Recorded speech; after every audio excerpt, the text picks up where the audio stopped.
അസ്സലാമു അലൈക്കും വറഹ്മത്തുള്ളാഹി തആല വബറകാതുഹു. ഇന്ന് നമ്മൾ ചർച്ച ചെയ്യാൻ പോകുന്നത് 3-ാം ക്ലാസ്സിൻ്റെ തജ്വീദ് എന്ന വിഷയത്തിൽ മുൻ വർഷങ്ങളിലെ വാർഷിക പരീക്ഷയ്ക്ക് വന്ന ചോദ്യപേപ്പറാണ്. ഒന്നാമത്തെ പ്രവർത്തനം നോക്കാം. യോജിച്ചവ ചേർക്കാം. അപ്പോൾ താഴെ 6ഓളം ചോദ്യങ്ങളാണ് നൽകിയിട്ടുള്ളത്. അപ്പോൾ ഓരോന്നിനോടും യോജിച്ചത് ഇടത്തെ ഭാഗത്ത് നൽകിയിട്ടുണ്ട്. അപ്പോൾ നമുക്കതൊക്കെ ഒന്ന് വായിച്ചു നോക്കാം. ഒന്നാമത്തെ ചോദ്യം ഇഖ്ഫാഇന് ഉണ്ട്. അപ്പം ഇഖ്ഫാഇന് ഉണ്ട് എന്നുള്ളതിനോട് യോജിച്ചത് ആ ഒരു ബോക്സിൽ നിന്നും ഏതെല്ലാം ആണെന്ന് നോക്കാം. ഒന്നാമത്തേത് മീമായി മറിച്ചു മണിക്കണം. രണ്ടാമത്തേത് വെളിവാക്കൽ. മൂന്നാമത്തേത് ഷെദ്ദോടു കൂടി മണിക്കണം. നാലാമത്തേത് 15 അക്ഷരങ്ങൾ. അഞ്ചാമത്തേത് തരിമൂക്കിൽ നിന്നാണ്. ആറാമത്തേത് മണിക്കാതെ ഷെദ് ചെയ്യണം.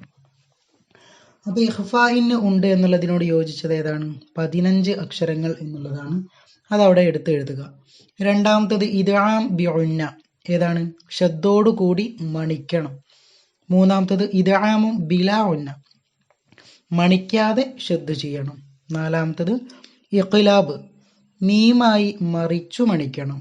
അഞ്ചാമത്തേത് ഇൽഹാർ വെളിവാക്കൽ.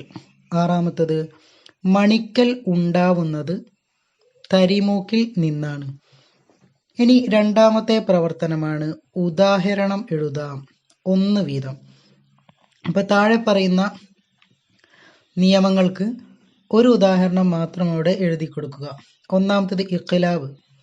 അപ്പോൾ ഇഖ്ലാബിൻ്റെ ഒരു ഉദാഹരണം യുംബിതു മിം ബഅദു കിറാമിൻ ബററ. അപ്പോൾ ഏതെങ്കിലും ഒന്ന് മാത്രം അവിടെ എഴുതുക. രണ്ടാമത്തേത് ഇദ്ആമും ബിലാ ഉന്ന. ഇദ്ആം ബിലാ ഉന്നക്ക് ഏതെല്ലാമാണ്?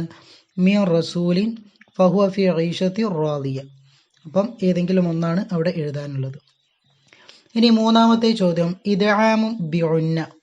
ഇദ്ആമും ബിഉന്നക്ക് ഒരു ഉദാഹരണം മിൻ മർഖദിന മിമ്മാ ഇമ്മഹീൻ ഫി കിതാബിൻ മുബീൻ. അപ്പോൾ ഏതെങ്കിലും ഒന്നാണ് അവിടെ എഴുതാനുള്ളത്. ഇനി മൂന്നാമത്തെ പ്രവർത്തനം പൂർത്തിയാക്കാം എന്നുള്ളതാണ്. അപ്പോൾ അവിടെ 5ഓളം ചോദ്യങ്ങളാണ് നൽകിയിട്ടുള്ളത്. അപ്പോൾ ഓരോന്നായിട്ട് നമുക്ക് നോക്കാം. ഒന്നാമത്തെ ചോദ്യം മണിക്കുന്നതിന് അറബിയിൽ പറയുന്നത് എന്താണ്? ഉന്നത്ത്. അപ്പോൾ ഉന്നത്ത് എന്നാണ് മണിക്കുന്നതിന് അറബിയിൽ പറയുന്നത്. അപ്പോൾ അവിടെ ഉന്നത്ത് എന്ന് എഴുതി കൊടുക്കുക. രണ്ടാമത്തത് മണിക്കേണ്ടുന്ന ഹർഫുകൾ ഡാഷ് എന്താണ്? മീമും നൂനുമാണ്. അപ്പോൾ അവിടെ മീമും നൂനും എന്ന് എഴുതുക. ഇനി മൂന്നാമത്തെ ചോദ്യം ജൗഫ് എന്നതുകൊണ്ട് ഉദ്ദേശിക്കുന്നത് ഡാഷ് എന്താണ്? വായയുടെ ഉൾഭാഗം. അപ്പോൾ അത് പൂർണ്ണമായിട്ട് എഴുതുമ്പോൾ എങ്ങനെ വരും? ജൗഫ് എന്നതുകൊണ്ട് ഉദ്ദേശിക്കുന്നത് വായയുടെ ഉൾഭാഗം. നാലാമത്തത് നബി സല്ലല്ലാഹു അലൈഹി വസല്ലമക്ക് അള്ളാഹു നൽകിയ ഏറ്റവും പ്രധാനപ്പെട്ട മുഅ്ജിസത്ത് ഡാഷ് ഏതാണ്? ഖുർആൻ ഷരീഫ്. അപ്പം അത് മുഴുവൻ വായിക്കുമ്പോൾ നബി സല്ലല്ലാഹു അലൈഹി വസല്ലമക്ക് അള്ളാഹു നൽകിയ ഏറ്റവും പ്രധാനപ്പെട്ട മുഅ്ജിസത്ത് ഖുർആൻ ഷരീഫ്. ഇനി അഞ്ചാമത്തെ ചോദ്യം അള്ളാഹുവിൻ്റെ കലാമായ വിശുദ്ധ ഖുർആൻ ഇസ്ലാമിൻ്റെ ഡാഷ്. അവിടെ എഴുതാനുള്ളത് അടിസ്ഥാന ഗ്രന്ഥമാണ് എന്നുള്ളതാണ്. അപ്പം അത് പൂരിപ്പിച്ച് വായിക്കുമ്പോൾ എങ്ങനെ വരും? അള്ളാഹുവിൻ്റെ കലാമായ വിശുദ്ധ ഖുർആൻ ഇസ്ലാമിൻ്റെ അടിസ്ഥാന ഗ്രന്ഥമാണ് എന്ന് വരും. ഇനി നാലാമത്തെ പ്രവർത്തനം 2 വീതം എഴുതാം എന്നുള്ളതാണ്. അപ്പോൾ ഒന്നാമത്തെ ചോദ്യം ഹുറൂഫുൽ ഹൽക്ക്. അപ്പം ഹൽക്കിൻ്റെ ഹർഫുകൾ എത്രയാണ്? 6 നമ്മൾ പഠിച്ചിട്ടുണ്ട് അല്ലേ? അപ്പോൾ ഏതെങ്കിലും 2 മാത്രം അവിടെ എഴുതിയാൽ മതി. ഹംസ ഹ ഗൈന് ഖാ. ഇതാണ് നമ്മൾ ഹുറൂഫുൽ ഹൽക്കായിട്ട് പഠിച്ചത്. ഏതെങ്കിലും 2 അവിടെ എഴുതി കൊടുക്കുക. ഇനി രണ്ടാമത്തെ ചോദ്യം തജ്വീദിലെ പ്രധാന പഠന വിഷയങ്ങൾ ഏതാണ്?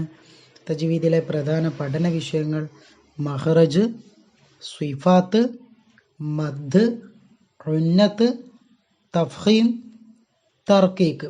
അപ്പോൾ ഏതെങ്കിലും 2 മാത്രം അവിടെ എഴുതി കൊടുക്കുക. ഇനി അഞ്ചാമത്തെ പ്രവർത്തനമാണ് നോക്കാനുള്ളത്.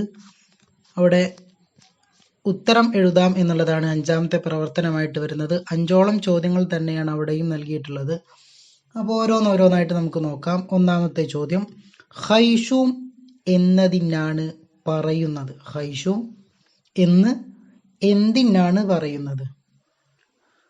തരിമൂക്ക്. അപ്പൊ തരിമൂക്കിനാണ് ഖൈഷൂം എന്ന് പറയുന്നത്. രണ്ടാമത്തെ ചോദ്യം നോക്കാം. നാം ഖുർആൻ പഠിക്കണം എങ്ങനെ? എങ്ങനെയാണ് നാം ഖുർആൻ പഠിക്കേണ്ടത്? അതിന്റെ ഉത്തരം, ഉസ്താദ് ഓതുന്നത് കണ്ടും കേട്ടും. അപ്പോൾ ഉസ്താദ് ഓതുന്നത് കണ്ടും കേട്ടുമാണ് നാം ഖുർആൻ പഠിക്കേണ്ടത്. മൂന്നാമത്തെ ചോദ്യം, നാവിൽ നിന്ന് പുറപ്പെടുന്ന അക്ഷരങ്ങൾ എത്രയാണ്? ഉത്തരം 18. അപ്പം നാവിൽ നിന്നും 18 അക്ഷരങ്ങളാണ് പുറപ്പെടുന്നത്. ഇനി നാലാമത്തെ ചോദ്യം, തൻവീൻ ഉണ്ടാവൽ എവിടെയാണ്? എവിടെയാണ് തൻവീൻ ഉണ്ടാവുന്നത്? കലിമത്തിന്റെ അവസാനത്തിൽ. അപ്പോൾ നമ്മൾ ശ്രദ്ധിച്ചാൽ മനസ്സിലാകും, കലിമത്തിന്റെ അവസാനത്തിലാണ് തൻവീൻ ഉണ്ടാകുന്നത്. ഇനി അവസാനത്തെ ചോദ്യമാണ് അഞ്ചാമത്തത്, ചുണ്ടിൽ നിന്ന് പുറപ്പെടുന്ന ഹർഫുകൾ ഏതെല്ലാം? ചുണ്ടിൽ നിന്നും പുറപ്പെടുന്ന ഹർഫുകൾ ഏതെല്ലാം? ഫാ, വാവ്, ബാ, മീമ. ഈ അക്ഷരങ്ങളാണ് ചുണ്ടിൽ നിന്നും പുറപ്പെടുന്നത്. ഇനി ഏറ്റവും അവസാനത്തെ പ്രവർത്തനമാണ് മഖ്റജ് എഴുതാം. അപ്പൊ താഴെ കൊടുത്തിട്ടുള്ള അക്ഷരങ്ങൾക്ക് അതിൻ്റെ മഖ്റജ് എഴുതാനാണ് പറയുന്നത്. അപ്പോൾ ഓരോന്നോരോന്നായിട്ട് നമുക്ക് നോക്കാം. ഒന്നാമത്തെ ചോദ്യം, സ്വാദ്, സായ്, സീന്. അപ്പം ഇതിൻ്റെ മഖ്റജ് എവിടെയാണ്? നാവിൻ്റെ കൂർത്ത അറ്റവും താഴെയും മേലെയുമുള്ള മുൻപല്ലുകളുടെ ഇടയും. ഒന്നുകൂടെ നോക്കാം. സ്വാദ്, സായ്, സീൻ ഇവയുടെ മഖ്റജുകളാണ് നാവിൻ്റെ കൂർത്ത അറ്റവും താഴെയും മേലെയുമുള്ള മുൻപല്ലുകളുടെ ഇടയും. ഇനി രണ്ടാമത്തെ ചോദ്യം ഖാഫാണ്. ഖാഫിന്റെ മഖ്റജ് എവിടെയാണ്? നാവിൻ്റെ മുരടും അതോട് നേരിടുന്ന അണ്ണാക്കും. ഒന്നുകൂടെ നോക്കാം. നാവിൻ്റെ മുരടും അതോട് നേരിടുന്ന അണ്ണാക്കും. അതാണ് ഖാഫിന്റെ മഖ്റജായിട്ട് വരുന്നത്. ഇനി മൂന്നാമത്തെ ചോദ്യമാണ്, മൂന്നാമത്തെ അക്ഷരമാണ് ളാദ്. അപ്പൊ ഈ ളാദിന്റെ മഖ്റജ് എവിടെയാണ്? നാവിൻ്റെ രണ്ടിൽ ഒരു അരു നീളത്തിൽ മേലെ അണപ്പല്ലുമായി ചേർത്ത്. അപ്പൊ ഇതാണ് ളാദിന്റെ മഖ്റജ്. ഒന്നുകൂടെ നോക്കാം. നാവിൻ്റെ രണ്ടിൽ ഒരു അരു നീളത്തിൽ മേലെ അണപ്പല്ലുമായി ചേർത്ത്. അപ്പൊ ഇതാണ് ളാദിന്റെ മഖ്റജായിട്ട് വരുന്നത്. അപ്പോൾ ദുആ വസിയത്തോടെ നിർത്തുന്നു. വആഖിറു ദഅവാന അനിൽ ഹംദുലില്ലാഹി റബ്ബിൽ ആലമീൻ. അസ്സലാമു അലൈക്കും വറഹ്മത്തുള്ളാഹി തആല വബറകാതുഹു.